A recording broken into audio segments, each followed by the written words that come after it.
Welcome back muli mga kaibigan sa bagong muling mga balita na ating mapapakinggan at mapapanood dito sa channel ng Bayan, ang Bayang Pinas. Dito, ating matutunghayan ang mga bagay na nangyayari sa ating bansa, partikular na umano sa loob na mismo ng gobyerno at lalong-lalo na dito sa kasalukuyang administrasyon. Ngunit bago ang lahat, kung bago ka pa lamang sa ating channel ay siguraduhin mong ikaw ay mag-subscribe, pindutin ang notification bell at syempre piliin na rin ang all upang lagi kang maging updated sa mga balitang bago, totoo at walang bias. Syempre mga kaibigan at kung mga ating mga solid viewers naman dyan ay maraming salamat naman po sa inyong walang sawang pagsuporta. At huwag din pong kalimutang magpakita ng suporta sa ating channel sa pamamagitan ng pag-like at pag-share sa ating mga videos. At syempre mga kaibigan, kung meron ka naman pong hinaing at opinyon, ang ating comment section ay bukas para sa inyong mga opinyon at mga hinaing at kung ano po ang nais nyong sabihin sa ating mga gobyerno upang mabasa na ito. Heto na nga mga kaibigan, atin nang panoorin at pakinggan ang balitang ito.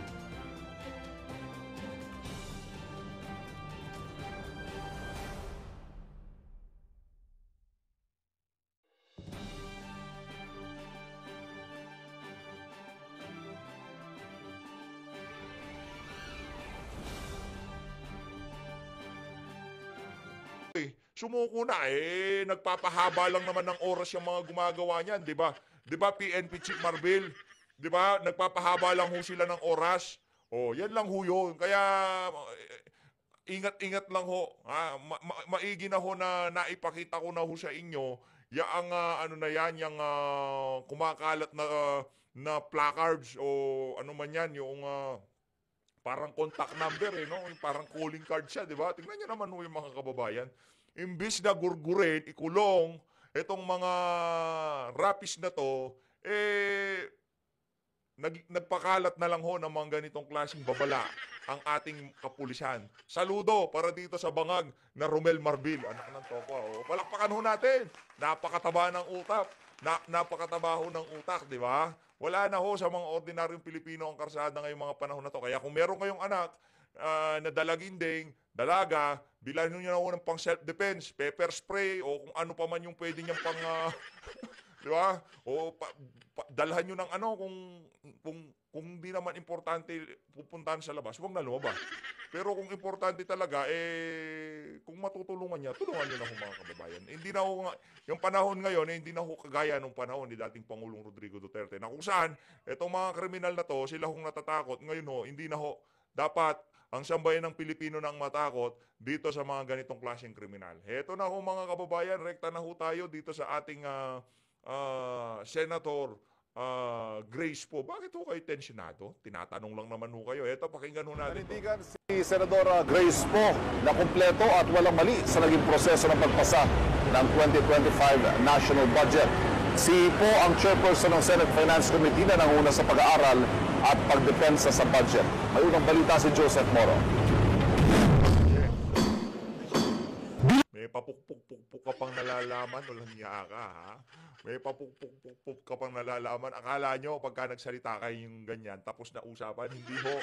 Nag-uumpisa pa lang ho tayo. Actually, di pa tayo nag-uumpisa. Ha? Hindi pa tayo nag-uumpisa.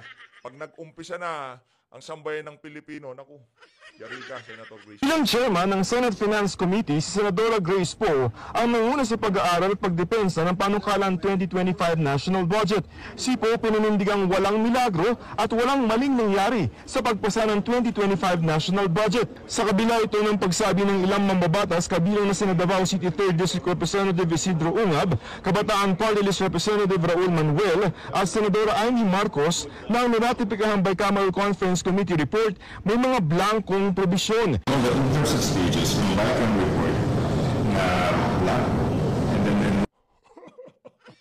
Nakikita niyo ho pagmumukha niya? Di ba talagang stress na stress siya? Alam ho niya yan.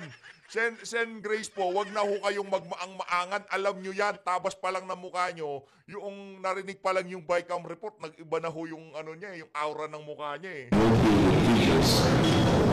Sinong gumawa? No, alam mo, pag sa enrolled bill, Yang ka na naman, buwisit na enrolled bill na yan eh. Tigilan nyo ho yan. Tigilan nyo ho yan, madam. Yung pinagbasihan ng enrolled bill, doon ho muna tayo. Ng toko. Ano na lang araw-araw na lang, puro na lang lokohan. Ang hirap niyong makaintindi, tinatanong nga yung BICAM, yung kulang-kulang. Tapos ibibida mo, enroll bill. Walang yatong Grace po na to, kaya di ka nanalo ng presidente. Yun yung pinaka-importante dun sa BICAM. Wala Teka, hindi yung enrolled bill. Yung rinatipakahan ng BICAM report, yun ang importante. Nag-usap ba kayo para dyan sa enrolled bill na yan? Di ba, rinatipikahan nyo muna yung BICAM report at yun ang pinagbasihan ng enrolled bill. Linilito nyo kami. Linilito nyo kami, madam. Paulit-ulit na lang kami dito. Pero di kami magsasawa dahil kailangang hindi magurgur nitong issue na to. Kailangan magdire-diretso to. Para talagang mabaon na yung mga dapat mabaon. namang blanco doon, and all the totals have already been verified, and in fact, nung na-enroll yun, wala namang blanco. So tama naman talaga yung sinabi din ni Senator Cheese, which should really be a reference. In fact, also the President has seen, wala naman kaming mga blanco doon sa na-enroll bill namin. Harapang panluloko ho, hindi yung enroll bill ang binibida namin. Tinatangan nyo naman ang sambayan ng Pilipino, madam eh.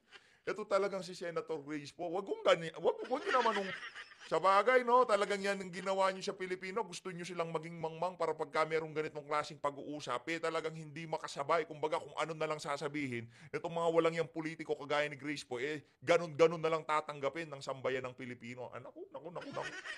Nakakabwisit. Hindi nga yung enroll bill yung tinatanong namin, yung BICAM. Huwag mo sabihin sa amin, hindi, ang importante yung, yung enroll bill. Huwag nyo ho kaming ugagin. Ha? Yung report sa BICAM ang importante dahil yun ang pagbabasihan ng enroll bill. Anak ng toko, edi sana noong nag-usap-usap kayo sa BICAM, renatipikahan nyo yung enroll bill.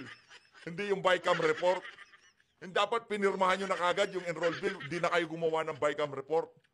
Ganyan ho tayo lokohin itong mga senador na to, harap-harapan na ho, nagsusumigaw na ebidensya. Naku, pag nanalo si Pastor Kibuloy, yari itong mga to sigurado. Lalo na yung si Kong Dante, yung pagbaba ng mga presyo ng ano yan, ang tatrabahuin yan.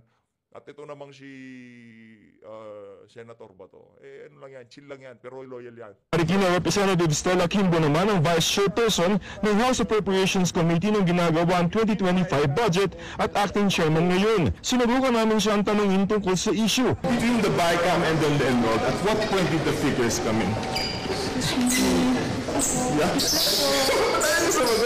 Dinadaan nyo kami sa tawa, mga walang hiya kayo. Mga kababayan, ganyan ho tayo ugagin ng mga yan. Ganyan ho tayo lokohin. Pagka kay VP Sara, kahit magdamag pa tayo dyan, pag-usapan natin, ubusin natin yung isang session, isang linggo, para dito sa usapin ng confidential fund. Pero tinatanong lang ho sila, isang tanong lang, BICAM report at enroll bill. Ang bilis maglakad. Ganyan ho tayo lokohin itong mga politiko na to. Ganyan ho tayo paikot-ikutin. Pagka-issue ng mga Duterte, umaga, hapon, magdamag, walang problema yan. Pag-usapan natin. Pero pagkakaperahan na, involved na ang pera ng sambayan ng Pilipino, naku, tahimik pa ho sila sa tahimik. Yan ba ang gusto nyong pamahalaan, mga kababayan? Ganito ho bang sistema ang gusto nyo?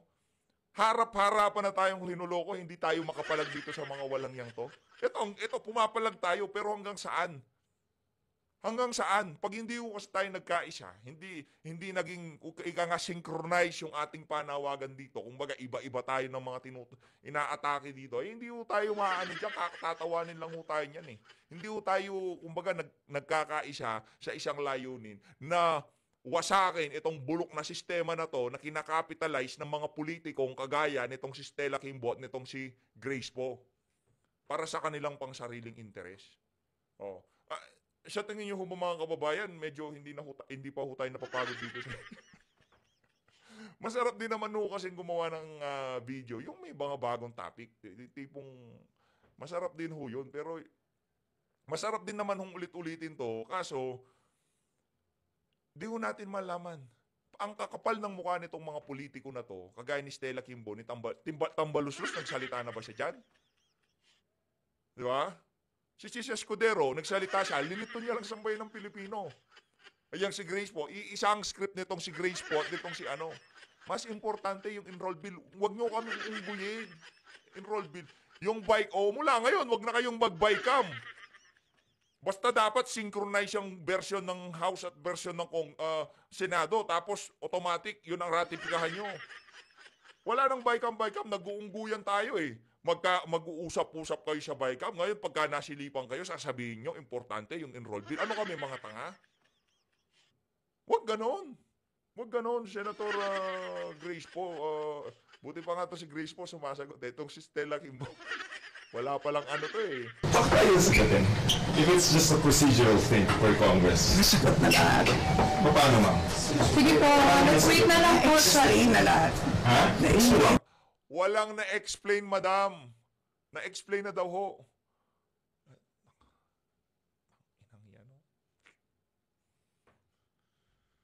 Stella, wag mo kong hayaan magsalita ng mga masasamang salita dito. Baka bulgar ko yung nalalaman ko sa'yo.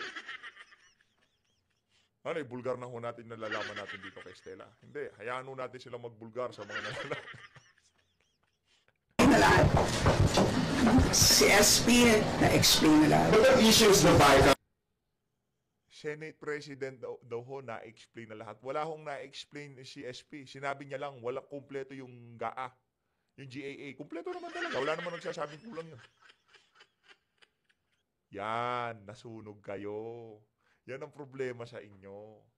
Ha? Mga oportunistang, mga walang yang oportunista kayo. Pagka nakasilip ng pagkakataon, gagawa ng kapirahan dyan sa House of Representatives at Senado. Yan kayo. Yan kayo. Akap, ayuda, magkano yung dinagdag nila sa budget nila? 11.3 billion, 16.3 billion, basta nandun sa figure na yun. From 11 billion, dumobli ho yung kanilang budget dyan sa House of Representatives. Basta kaperahan ang gagaling nyo. Pero pag nabibisto kayo, di kayo sumama. Kagigil. May mga kopya ng BICAM report na nakuha ang GMA Integrated News mula kina Ungab at Manuel. May nakuha din kami mula sa di na pangalang source sa Senado. Bagamat may pagkakaiba sa bilang at pwesto ng mga pirma, pare-pareho ang mga blanko ng mga ito. Ang BICAM report ang niratipikahan ng Kongreso para maging basihan ng enrolled bill at nang mapirmahan ng Pangulo naging General Appropriations Act o 2025 National Budget. Pero kung ikukumpara sa isinabatas na General Appropriations Act ang mga blanko sa BICAM report ay napuna ng kabuuang halagang di bababa sa 138.36 billion pesos. 138 point something billion pesos. Ganun ho kalaki yung napuna.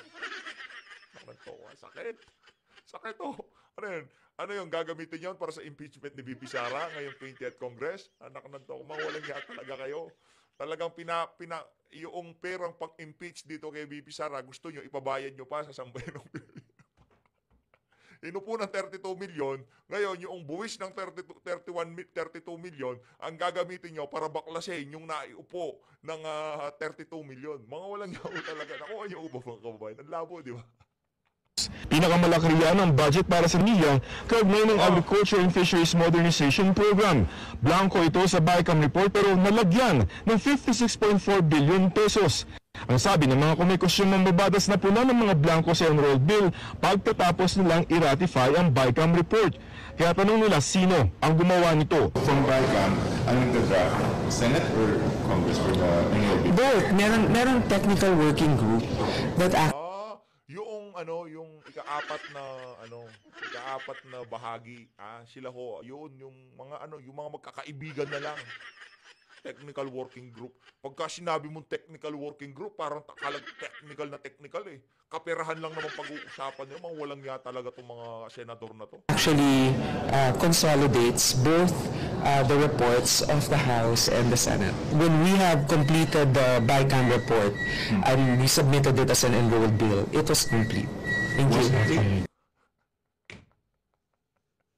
Ba't di mo pangalanan sinong naglagay ng Huwag mo kami sabihin, both technical working group. Bigyan mo kami ng pangalan kung sino yung mga kasama dyan sa technical working group na yan, madam. Bigyan nyo ko kami pangalan. Yun yung tatargetin natin. Kung sino yung mga kasama dyan sa technical working group na yan na nagpuno doon sa mga blanco dyan sa BICAM report na yan. Hayun na nga mga kababayan, eto. Heto. It's complete. Sinabi naman ni Senate President Tuloy Chis Escudero na may probisyon sa Bicameral Conference Committee report na kung may kaibahan ng BICAM report at ang enrolled bill ang masusunod. mga buwisit na to. Inaano ho talaga tayo, inaaway tayo ginugulo usapan Tinatanong lang naman natin kung sino yung nagpuno doon sa mga blanco. Di ho nila mabanggit-banggit. At dahil ho dyan mga kababayan, rekta ho tayo dito kay Ma'am Pinky. Ito ho talaga. Ito, idolo ho natin to sa totoo lang. Isa ho sa mga iniidolo natin to si Ma'am Pinky. No? Kasi dati yung bilyonaryo na yan. Kung di ako nagkakamali yan yung dating yan ba yung dating CNN? Hindi yan yung dating CNN. Teka lang kasi nagsara yung CNN.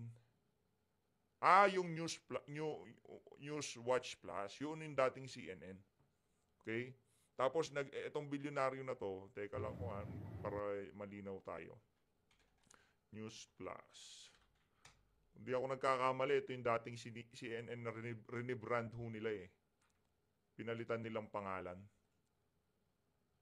Oo, tama, CNN Philippines. Pero meron din programa dati yan, yung si Ma'am Pinky sa CNN dati. Matagal na ho yun, mga 2018, 2019 yun. Mga 2017, 2016.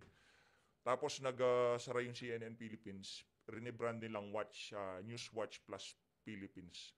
Yan, merong programa doon dati yan. Nakalimutan natin yung programa niya. Lagi natin siya pinapanood doon. Ano ho yan, isa sa mga sinusubaybayan natin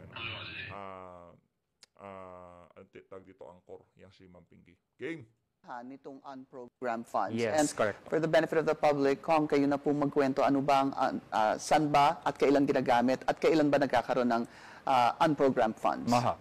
Yung unprogrammed appropriations, yun po ay para siyang appendix actually ng national budget. Usually yung mas natatalakay talaga yun yung programmed appropriations dahil doon ilalagay ang 6 trillion na budget natin for 2025.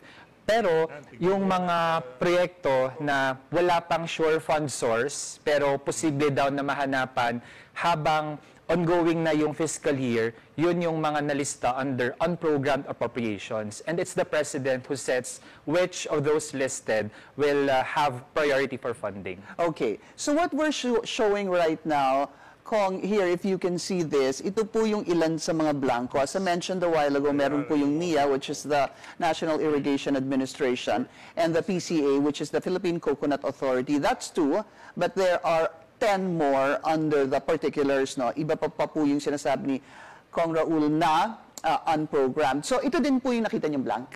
Yes, exactly yan po. And obviously, we don't know how much that is because blanco. Here's the question, sir. Ito pa po yung iba.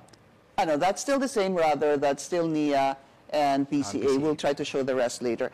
So, paano ho ba kayo nakakakuha nitong BICAM report? Because ang narinig ko po kay Congressman Ungab, who first divulged this alleged irregularity, December 11, as you mentioned, in-email ho ba itong BICAM report sa 300 plus congressmen at 6 p.m.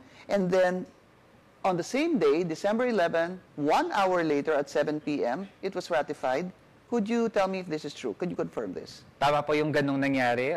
To be exact, 6:47 p.m., sinend po sa amin ang soft copy ng Bicameral Conference Committee report. Then, Anong oras ulitin ho natin? moments later, It was ratified. Could you tell me if this is true? Could you confirm this? tama po yung ganung nangyari. To be exact, 6:47 p.m., sinend po sa amin ang soft copy 6:45 p.m. ng Bicameral Conference Committee report. Then, Dapat nakatanggap yan ng copy. Itong si Kong Ungab, nung binusisi niya kasi tinignan niya yung budget ng OBP. Nung nakita niya yon, nagsalita ho siya. Pero itong si Raul Manuel, nakita niya na ho yung mga blanco na yan, pero hindi ho sila nagsasalita. Kaya yung mga pabida ng mga nasa Makabayan Black, huwag ko kayo maniwala dyan. Kumbaga dito, kumukuha lang ho tayo ng insight kung ano nga ba talaga ang nangyari dyan sa BICAM report na yan. at makikibalita ho tayo dito kay Ma'am Pinky Webb. And moments later, actually po sa totoo lang, bilang na lang po sa kamay yung mga members ng House na present at that time physically nung moment na pinaparatify na sa plenary session ang BICAM. So ngayon, dahil kami yung physically present, ilan na lang, including the 3 representatives from the Makabayan Coalition, binigyan din kami ng physical or printed copy. And actually, similar din yung laman. At sa totoo lang, kahit ako, kung babalikan ko, I raised a manifestation mas doon pa sa laman ng mga programs na merong amounts at questionable. Halimbawa yung PhilHealth na zero budget. Pero naisip ko, ang dami pa lang na cite na reasons doon sa manifestation ko. Pero kahit ako, hindi ko agad nakita na meron palang mga blanks. Gaano kakapal ba ho yung hard copy? Ano po? Hindi daw nakita. Pero kay BP Sara, ang lilinaw ng mata nila. Di ba? Di pa nga tapos yung COA, sila tapos. Bira talaga tong Manuel na to. Oo. Kay BP Sara, pinag-uusapan pa sa COA, sa kanila tapos na, ganun kaliliwanag ang mata nila. Pero pagdating dito sa BICAM report, naku, alalabo ng mata nila. Sikong ungab lang nakakita. Siya, 200 plus pages. Gaano ho kakapal? About this much? Yes. So you're saying that, what happens when you actually ratify it so we understand the process, sir? Dahil yun na yun nasa agenda and that is the will of the House majority, we had actually just a very few minutes nung natanggap namin yung soft copy at yung hard copy, siskim lang namin. At ang reference na lang namin ay yung mga naging previous interpellations or debates para lang ma-check kung alin dyan. Pero sobrang bilis, no? Kaya while we tried our best na masilip alin yung mga problems, yung mga blanks, unfortunately, nakalusot. Okay, you didn't see the blanks December 11 in Congress because you were still there. Sabi mo nga, iilan na lang kayo nandun. You didn't see it dun sa hard copy at soft copy dahil nga nakatanggap nyo yung 647.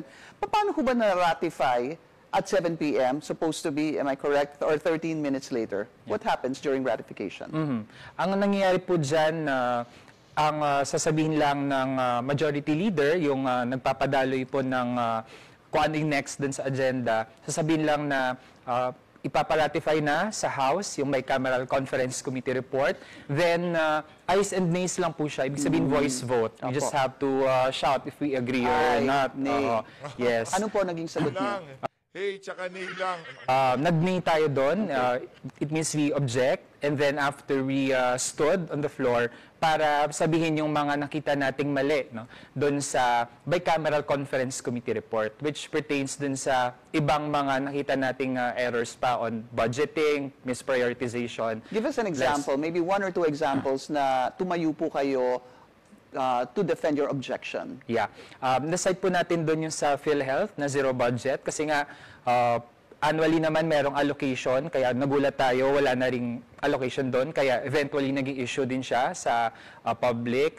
Pangalawa, ang budget din for state universities and colleges, which is very meager compared sa kanilang budget proposal. I actually cited around 7 reasons in total. Kulang na lang sana pang 8 yung mga blanks. Kaya lang di mo nakita yung blanks. So ganun kabilis. Is that the usual process though? You've been in Congress for 3 years. Yeah. And ganun ho ba, papadalang kayo ng hard copy at soft copy at hard copy if you're in Congress, and then in a matter of minutes, ayes and nays na lang po yun? Yeah, ganun po sa there's past 3 nothing budget unusual about that. deliberations. Okay. Yeah. Although, mas mainam po talaga kung meron ding mas mahabang time. Since, as we know sa Senate, halimbawa, yung mga BICAM reports, pwede pa nilang idaan sa debate. Sa amin, manifestation na lang if you agree or not. So, nung tiningnan niyo po yung hard copy at soft copy, did both have those blank items? Yes, those same 12 blanks dun sa amounts ng agri-related projects and 2 dun sa unprogrammed. And do you think that that is unusual? Yes, dahil nung mga past budgets, no, dun sa tatlong budget deliberations na nalahukan natin, yung first 2 hindi naman nag-i-issue kasi walang ganong blanks. Kaya ngayon, tingin natin na merong problem. Kasi ibig sabihin, kung yung nakarating sa Pangulo ay wala naman talagang mga blanks, no, yung final na, yung tawag na General Appropriations Act, kung walang blanks yun, pero merong blanks sa BICAM, ibig sabihin, midway, merong nag-fill in the blanks. So, ang gusto kong malaman, Oh, yun mga kababayan. Congressman, is it possible that I don't know if this is the right question, but I'm thinking of in the realm of possibilities that yung nakuha ninyo ay draft ng BICAM. Meron bang first draft, second draft? Tingin ko po ay hindi dapat dahil kung ano po yung binibigay sa amin at ina-approve, magiging official document talaga siya. Similar sa kahit ibang mga bills na halimbawa 3 pages lang, ganyan. Nakaka-curious tayo. Pagkatapos kaya ng interview na to, anong pinag-uusapan nila dyan sa mga ganyang klaseng interview, no, sa mga congressman? Siguro sinasabi ng mga nag-i-interview dito sa mga congressman na to, grabe, no? Napakatalamak ng pagnanakaw ngayon sa gobyerno, no? No, napakapatay gutom ng mga congressman ngayon, no? Ganun siguro, no? Walang ya yung speaker natin ngayon, di ba? Hindi yung nagsasalita si Tamba. Pagka merong mainit na issue na ganyan, hindi yung nagsasalita yung mama na yun. Every letter, every punctuation mark, every number, dapat talaga yun yung aprubahan namin. So, walang draft. That's not a possibility. Dapat wala. Or maybe what was given to you as soft copy and hard copy was not the, again, final draft that had entries in it, dun sa 12 na blanco. Ang experience po kasi natin kung ano yung nire-ratify, yun din yung pinipirmahan ng lahat ng mga members ng BICAM. At yun yung talagang binigay sa'yo sa floor? Yes. Because you were there, yes, together with for some example, of the... in one bill, nabahagi din po ako ng BICAM on Philippine National Games, a few pages, bawat page po, pinipirmahan talaga naming mga members ng BICAM. So kung sa national budget, yung 200 plus pages, yung mga dumalo po sa BICAM, pumirma din sila sa bawat page. So actually, dapat nakita nila na may blanks. Pero siguro kasi kapag pipirma ka na ng 200 pages, sa totoo lang, di mo naman bubusisihin siguro. I'm not finding excuse for them. I'm just saying na naturally, you sign, I guess, do you sign sa likod ba? Sa side? Hindi ko alam. Sa side po, sa margins. Diba?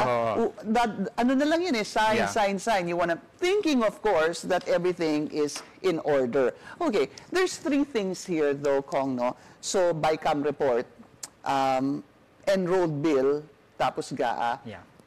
Ano ho ba yung difference ng BICAM report and enrolled bill? Yung enrolled bill, siya po yung maglalaman na ng kung ano yung mga napagkasunduan ng House tsaka ng Senate na mga changes doon sa original na bill. Yung BICAM report, pwedeng siya yung mag-contain pa ng mga explanations, bakit ganito yung nangyari, or ano yung mga pwedeng explanations pa dun sa mga agreeable and not agreeable na mga components between the House and the Senate. Pero kung enrolled bill, dapat wala na yung wala final. Na explanation. So is it possible that in the enrolled bill ay nandun na po yung 12 items that you saw blank in the BICAM report at nalagyan na po yun ng amount?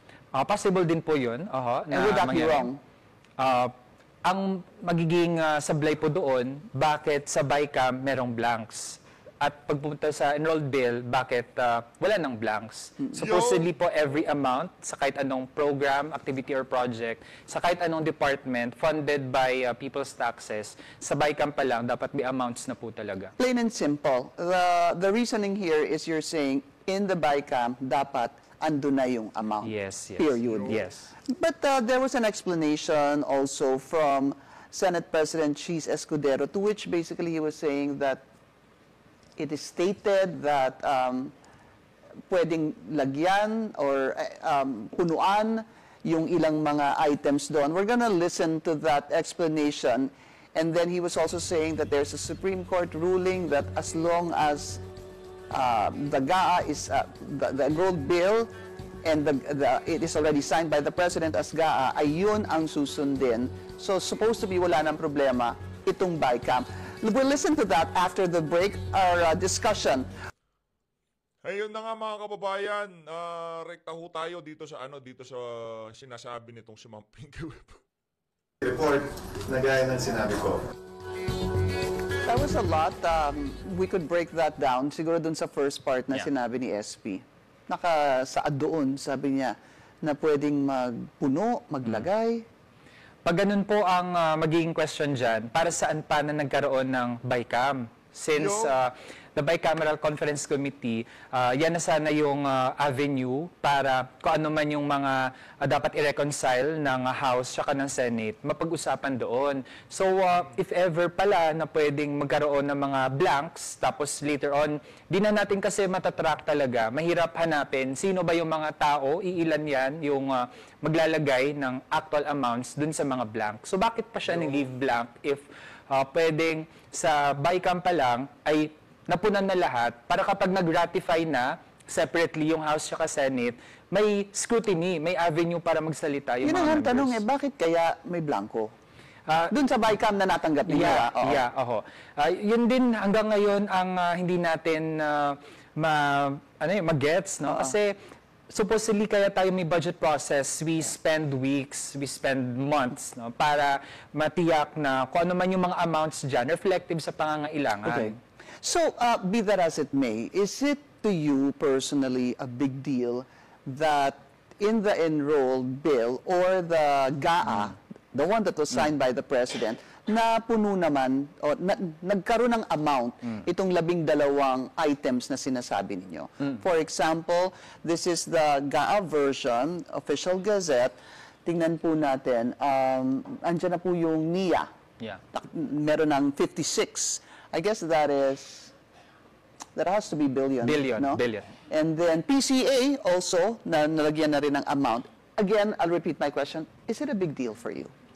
Tingin natin it's still a serious matter. Dapat tingnan pa rin siya. Dahil kung pwede pala na between BICAM report and enrolled bill ay pwedeng may changes na ilagay or kung may blanks man ay may ibang taong maglalagay. We don't know who is that. Ay pwede maging president siya. And in fact, tingin natin, this is not the first time na nangyari ito sa isang bill. We recall yung Maharlika Investment Fund wherein kung ano yung ratified version, meron pang naging time for tweaking, kaya iba yung enrolled bill na nakarating sa Pangulo. I see. What do you plan to do about this? There could be, is it as big as the controversy? Is it as big as it appears to be? Kasi parang sinasabi na popolitika yung budget. Hinahanapan ng mali. At dahil kampanya na kaya ito nangyayari. Do you believe that or is this substantiated? Sa atin po sa Kabataan Party List, consistent po tayo, kampanya man or hindi, every year talaga, tinitingnan natin ano ba yung dapat itama, ano yung dapat improve sa national budget. So actually, Nako, bulahan na ho ito, bulahan na ito. Nakita mo na merong blanco, pero noong nagsalita itong si Congressman Ungab, doon lang kayo nagsalita. Pero dapat sana, nung nakita mo yan, nag-ingay na kayo. Baka pinasalamatan pa namin kayo, sasabihin natin na, makabayan blanc, tingnan nyo naman, nakakagawa pa rin pala ng matino kahit papano. Ayun na nga mga kababayan, dito na una tatapusin ang ating reaction video. 56, Atty. Vic Rodriguez, at number 53, itong si Pastor Apollo Coble. Mag-ingat po kayo lahat. Mahalin natin ang Pilipinas. Maraming salamat po mga kababayan.